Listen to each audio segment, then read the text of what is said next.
Good morning friend, जय श्री श्याम, जय महाकाल। आप सब कैसे हैं? आप बहुत अच्छे होंगे। मैं मोना अपने ब्लॉग में आपका स्वागत करती हूँ। मैं भी एकदम बिल्कुल अच्छी हूँ क्योंकि मेरे पास आप जैसे प्यारे प्यारे से सपोर्टर्स हैं, इसलिए मैं काफ़ी अच्छी हूँ।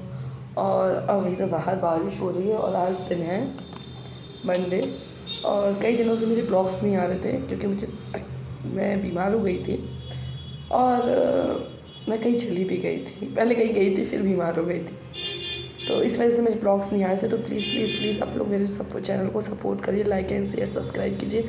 जितने लोग आप लोग मेरे वीडियोस को देखते तो पर सब्सक्राइब नहीं करते, तो प्लीज़ मेरी हाथ जोड़ के आपसे रिक्वेस्ट है कि प्लीज़ आपके सपोर्ट की हमें ज़रूरत है। आप हमारे चैनल को सब्सक्राइब करें, लाइक शेयर एंड सपोर्ट करें और बेल आइकन को प्रेस करें, जिससे आने वाली वीडियो की नोटिफिकेशन आपको तक पहुँचती रहे और आप हर वीडियो में मेरे सपोर्ट कर पाएँ। और आई होप आप भी बहुत सही होंगे, मैं भी एकदम सही हूँ। अब मैं फ़िलहाल करती हूँ मुद्दे की बात। आज मैं अपना एक्सपीरियंस आप सबके साथ शेयर करूँगी। यहाँ पर सोशल मीडिया में मुझसे भी बड़े बड़े एक्सपीरियंस होल्डर बैठे हैं, मैं कुछ नहीं हूँ अगर ऐसी हूँ। तो आज मैं अपना एक्सपीरियंस थोड़ा सा शेयर करती हूँ कि जैसे अभी सोशल मीडिया पे एक बहुत कहर छाया हुआ है, पति के द्वारा पत्नी को छोड़ देना, पति का किसी लड़की के साथ गलत अफेयर और पत्नी को घर से निकाल देना।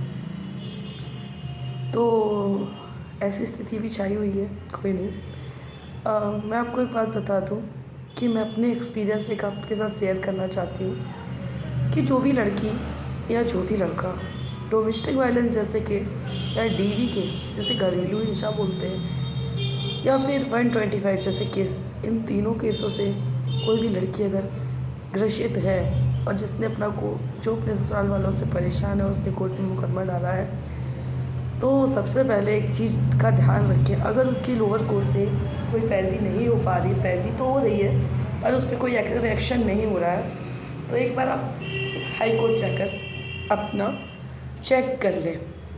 क्या होता है कि कई बार विपक्षी पार्टी गलत होने पर वो यहाँ नहीं आती और वो ये सोचती है कि हम हाई कोर्ट पहुँच गए तो हम बच जाएंगे, और वो सबसे पहले जाकर स्टे ले आती है। तो ये स्टे ज़्यादा दिन का नहीं होता है। स्टे के नाम पर लड़कियां अक्सर गड़बड़ा जाती हैं और कहती हैं कि अब लगता है कानूनी प्रक्रिया बंद हो चुकी है, पर ऐसा नहीं होता है। स्टे जो होता है वो कुछ ही दिनों के लिए होता है, 6 महीने के लिए होता है, ठीक है। तो आपको घबराने की कोई ज़रूरत नहीं है। हाँ, अगर आपको पता चलता है कि स्टे ऑर्डर आपके हाथ में आ गया तो आप सबसे पहले हाई कोर्ट जाएँ, एक अच्छा सा वकील करें और वकील करने के बाद एक केविट दायर करें। दायर करने के बाद ऐसा नहीं है कि स्टे लेने के बाद कुछ नहीं हो सकता, उतने प्रोसेस तक नहीं हो सकता, लेकिन फिर उसके बाद ख़त्म होने के बाद पैरवी पुनः चालू होती है। क्या होता है, जो इंसान गलत होते हैं ना, उन्हें कोर्ट के समझ जाने में शर्म लगती है, आने में शर्म होती लगती है, तो वो न्यायालय की समझ पर नहीं आते हैं, वो बचने की कोशिश करते हैं। और जो गलत आदमी होता है उसको साइड कर कर वो एक साधारण व्यक्ति सरल चरित्रवान बनकर न्यायालय की समझ प्रस्तुत होकर स्टे की मांग करते हैं और उन्हें स्टे मिल जाता है। कोई नहीं, अब बात करते हैं कि हम स्टे को किस तरीके से ब्रैकेट करा सकते हैं। ऐसा नहीं है, जब सामने वाला पक्ष स्टे लेने गया होता तो एक बार इन्फॉर्मेशन पुलिस के द्वारा आती है, विपक्षी मतलब दूसरी पार्टी के पास आती है, बट उसको दबा दिया जाता है कि ना आ सके। फिर इसके बाद जब पता चलता है कोई लोअर कोर्ट से कोई भी कार्रवाई नहीं होती है, तो पता चलता है कि सामने वाली पार्टी ने स्टे लिया हुआ है, जो कि अब ख़त्म हो चुका है। स्टे 2 चीज़ों पर लिया जाता है, चार्जशीट एंड FIR पर। जो लोग जब तक FIR होती है तब तक अगर स्टे ले आते हैं तो उन पर कोई कार्रवाई नहीं हो सकती है। प्रक्रिया तो चलेगी पर कार्रवाई नहीं हो सकती। उसके बाद जैसे स्टे ब्रैकेट होता है, कानूनी प्रक्रिया चलना स्टार्ट हो जाती है और तगड़ी से तगड़ी कार्रवाई होने लगती है। दूसरी बात ये कि FIR पर तो ले ली, चार्जशीट पेश ना होने तक वो रहता है। चार्जशीट पेश हो जाती है, इसके बाद वो फिर अपील करते हैं जाने की। इससे पहले आप जाएँ, आप खुद अपना एक वकील सक्षम करके आप सब आगे प्रोसेस करके आएँ और फिर अपनी लोअर कोर्ट से उसकी पैरवी करें। तो आपको बिल्कुल घबराने की ज़रूरत नहीं है कि स्टेप लेने पर सारी चीज़ें ख़त्म हो जाती, बिल्कुल नहीं। मुझे भी ऐसा लगा था, तो ऐसा बिल्कुल भी नहीं है। और क्योंकि गलत करने वाले हर जगह छुपने की कोशिश करते हैं, high court, supreme court, lower court, सब जगह जाते हैं, लेकिन उनके एक ना एक दिन उनका झांसा खुल ही जाता है।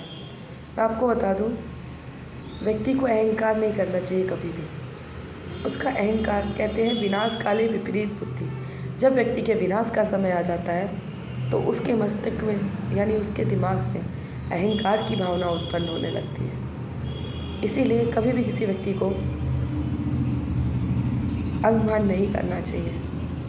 दूसरी बात कि आप कब तक नहीं आओगे, 1 दिन, 2 दिन, 4 दिन, ऐसा नहीं है, ऐसा बिल्कुल नहीं है। पहले मैं भी सोचा करती थी कि सम्मान नहीं लेने पर हमें लगता है अगर विपक्षी पार्टी नहीं आएगी तो केस का थोड़ा सा डिसबैलेंस हो जाएगा। बट मेरा एक्सपीरियंस ऐसा रहा कि अगर वो नहीं आते हैं तो उसमें सबसे ज़्यादा फ़ायदा तुम्हारा होता है।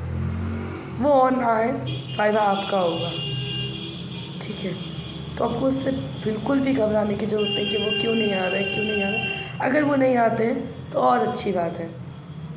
संबंध में नहीं आते, वारंट नहीं आते तो well warrant, non available warrant, और बहुत सी प्रक्रियाएं ऐसी हैं, सारी चीज़ें हैं। तो आपको घबराने की बिल्कुल ज़रूरत नहीं। मैंने अपना एक नॉलेज एक्सपीरियंस, क्योंकि मेरे पास कोई नहीं था एक्सपीरियंस के लिए, तो मैंने एक अपना एक्सपीरियंस यहाँ शेयर किया है। तो जो स्टेज पर मैं बैठी हूँ, बहुत सी ऐसी लड़कियाँ बैठी हैं, तो डियर आपको परेशान होने की कोई ज़रूरत नहीं है। अगर किसी ने आपके साथ गलत किया है तो कानून के हाथ बहुत लंबे होते हैं, उनकी हथकंड, उनके सलाह उससे कोई नहीं बच पाया है आज तक, कोई भी हो। जो लड़कियां या लड़के या ससुराल वाले कहते हैं ना कि कोर्ट आना इतनी आसान बात नहीं होती है, बहुत मुशक्क़तें झेलनी पड़ती हैं कोर्ट आने के लिए। और सबसे बड़ी बात डियर, आप सही होना चाहिए, तब आप कोर्ट न्यायालय की शरण में आते हैं, ठीक है। आपका सही होना ज़रूरी है, तभी आप कोर्ट और न्यायालय की शरण में आएंगे, ठीक है। ऐसे हर कोई नहीं आ सकता है, ठीक है, क्योंकि हर कोई को पता है कि हमने गलत किया है। अगर हम उसके समझ पहुंचते हैं तो हमारे साथ क्या होगा। और कुछ बात बोल दूं कि ये बहुत गलत चल रहा है कि एनीवेज, मुझे अब इन सब चीज़ों से कोई मतलब नहीं है, क्या कैसा क्या, मुझे सिर्फ अपना केस लड़ना है बस, और मुझे किसी चीज़ से कोई मतलब नहीं। मुझे इंसाफ चाहिए है तो चाहिए है, अपने लिए, अपने पिता के लिए, और उन इंसानों को कि दोबारा वो लड़कियां और किसी की ज़िंदगी ना बर्बाद करें, और ना ही कोई दोबारा कोई मोना उत्पन्न हो जो आज है। मैं पागल नहीं हूँ, मैं कुछ नहीं हूँ। मैं तो ये सोचती हूँ, मुझे पता तो बहुत पहले से था, मैं बस इतना सोचती हूँ कि तुम कहाँ तक, तुम्हारी सोच मुझे घसीटेगी और मैं कहाँ तक घसीटूँ। ये नहीं कि सामने वाला इंसान पागल बन रहा है, सामने वाले को सब पता होता है, बट वो तुम पर हद से ज़्यादा यकीन करता है और ये देखता है कि तुम कब तक गिरोगे। तो फ़िलहाल कौन कब तक नहीं आएगा, और अगर नहीं आता है तो उसमें हमारा ही फ़ायदा होता है। क्योंकि अभी तक मुझको ऐसा लगता था कि शायद सम्मान जाने पर अगर कोई रिसीव नहीं करता है तो शायद डर लग रहा था मुझे, लेकिन जब मैंने पढ़ा, थोड़ा बहुत एक्सपीरियंस लिया, तब मैंने आज अपना एक्सपीरियंस आपके साथ शेयर किया।